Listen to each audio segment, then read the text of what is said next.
Queridos irmãos, graça e paz da parte do nosso Senhor Jesus Cristo. Hoje, nesse dia, eu gostaria de compartilhar com vocês uma mensagem que se encontra no livro de Atos, capítulo 17, versículos de 1 a 4. Diz assim a palavra do Senhor: Tendo passado por Anfípolis e Apolônia, chegaram a Tessalônica, onde havia uma sinagoga de judeus. Paulo, segundo o seu costume, foi procurá-los e por 3 sábados arrazoou com eles acerca das Escrituras, expondo e demonstrando ter sido necessário que o Cristo padecesse e ressurgisse dentre os mortos, e este dizia a ele: É o Cristo Jesus, que eu vos anuncio. Alguns deles foram persuadidos e unidos a Paulo e Silas, bem como numerosa multidão de gregos piedosos e muitas distintas mulheres. Segundo o seu costume. Um cientista, certa vez, resolveu fazer um experimento colocando 3 macacos em uma gaiola. Ele colocou uma banana presa nas grades da parte de cima da gaiola, e quando um dos macacos, na sua curiosidade natural, subia para pegá-la, o cientista jogava um jato de água muito forte nos outros 2. Com o tempo, eles foram entendendo que aquilo era o resultado da ação de um deles subir. Então, quando um deles se aventurava para tentar subir, os outros 2 o agarravam e o espancavam. E isso durou um certo tempo, até que eles pararam de tentar subir para pegar aquela banana. Depois que eles ficaram quietos e aprenderam essa lição, o cientista substituiu um macaco por um novo, que pela sua natureza quis subir imediatamente para pegar aquela banana. Os outros 2, sem maior detença, o que fizeram? Agarraram-no e espancaram-no. Ele tentou de novo, foi espancado, e mais uma vez, e foi espancado até que também desistiu. Logo após, o cientista pegou um segundo macaco e colocou um novo no lugar. Ele, na sua natureza, tentou subir. Os outros pegaram ele e bateram nele até que ele desistisse daquela atitude. Logo após, o que o cientista fez? Pegou o terceiro e último macaco, o único que havia tomado aquele jato de água, tirou dali e colocou um novo. Quando esse novo tentou subir, aqueles outros 2 macacos bateram nele e ele também desistiu. O que aconteceu ao final foi o seguinte: havia uma banana saborosa lá em cima e 3 macacos ali embaixo, que apesar de nunca terem tomado um jato d'água, não tinham a coragem de subir para tentar se alimentar, apesar da sua fome. Essa história nos mostra que apesar de termos certos hábitos, nem sempre esses hábitos fazem sentido ou colaboram com o nosso crescimento. Paulo, por onde passava, segundo o seu costume, resolvia investir o seu tempo em pregar o evangelho e fazer discípulos. Ele tinha o hábito de evangelizar, mas é interessante notar que o texto enfatiza que por 3 sábados ele esteve ali na sinagoga discutindo sobre as Escrituras. Ele se dispôs a fazer algo edificante com a sua vida. Ele estabeleceu um bom hábito e com certeza teve que abandonar os maus hábitos. Mas pense bem junto comigo, será que ele poderia se lançar nessa empreitada se não tivesse outros bons hábitos antes do hábito da pregação? Será que ele teria uma base sólida para estar ali fazendo o que fazia?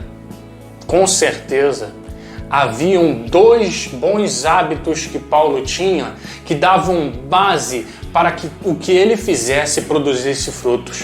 Com certeza, Paulo tinha comunhão com Deus, buscava comunhão com Deus e buscava também o conhecimento. Aquela exposição exterior, tangível, acessível, vista aos olhos, era fruto, na verdade, de contrição, de jejum, do quarto secreto, do tempo de aplicação ao conhecimento das Escrituras e da busca da iluminação do seu entendimento para explanação clara das verdades eternas. Aquilo que era visto era fruto daquilo que não era visto. Quando Paulo buscava a sabedoria do alto, Deus lhe revelava aquilo que estava oculto ao coração do homem. E Deus manifestava a inteligência divina por meio dos seus lábios.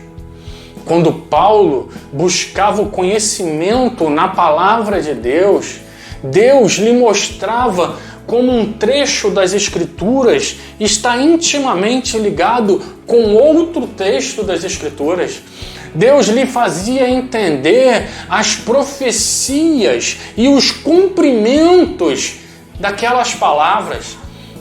Deus lhe fazia ter uma visão ampla dos acontecimentos dos seus dias e como isso se posiciona a fim de que tudo o que Deus diz, promete e fala nas Escrituras, a fim de que todas essas coisas venham a acontecer.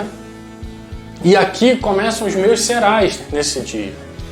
Será, meu irmão, que Deus quer tornar as nossas vidas mais produtivas e que esse tempo de quarentena é o tempo de introspecção para análise de quais hábitos ruins devemos deixar e quais hábitos novos nós devemos adquirir?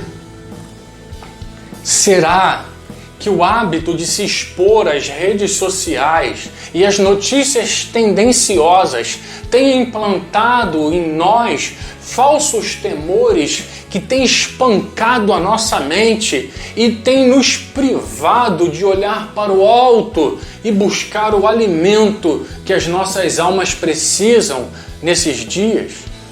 Será, meu irmão, que o nosso hábito de busca a Deus tem se resumido a ouvir mensagens de pregadores, quando Deus está nos convidando nestes dias a desenvolver o hábito de ouvir a voz do seu Santo Espírito por meio da contrição e da meditação em sua palavra?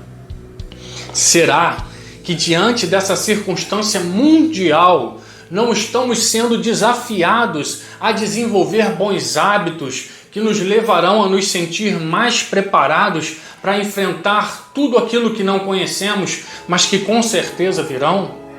Será que nos esquecemos de Jeremias, que diante do quadro adverso à sua volta, afirma que gostaria de trazer à sua memória tão somente aquilo que lhe dava esperança e não temor? Como me lembrar e proclamar promessas que eu não conheço, promessas que eu não me lembro? Senhor, nos ajude a identificar em nós os hábitos que não têm trazido crescimento em nossas vidas. Nos dê sabedoria para entendermos que a moeda de maior valor que temos se chama o tempo e o tempo é escasso. Nos ajude a voltar a te buscar e a te conhecer melhor, para que os temores se dissipem e a palavra de amor pregada na cruz do Calvário traga esperança para nós e aqueles que nos cercam. Em nome de Jesus. Amém.